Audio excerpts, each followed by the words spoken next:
Are you having a good time? Republicans will control Congress in January, the House and the Senate.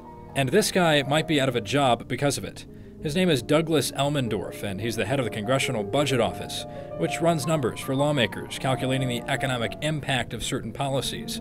But there's some debate over how the CBO does its math. What I will not do is to have a process that is vague, that says we're going to sort of kind of raise revenue through dynamic scoring.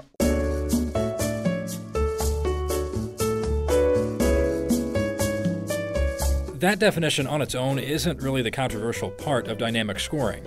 What's controversial is the idea held by some conservatives that when we cut taxes, we can prompt enough economic growth to keep the same amount of revenue coming into the government, maybe even more.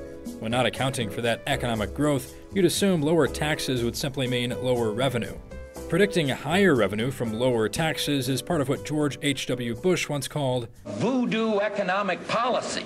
But lawmakers like Paul Ryan want the Congressional Budget Office to use this theory when predicting the economic impact of new fiscal policies.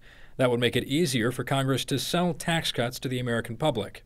Which brings us back to Douglas Elmendorf, whose term as the head of the CBO is up in January. David Weigel at Bloomberg reported Monday incoming Republican leaders in Congress won't reappoint Elmendorf, instead appointing someone who will use dynamic scoring.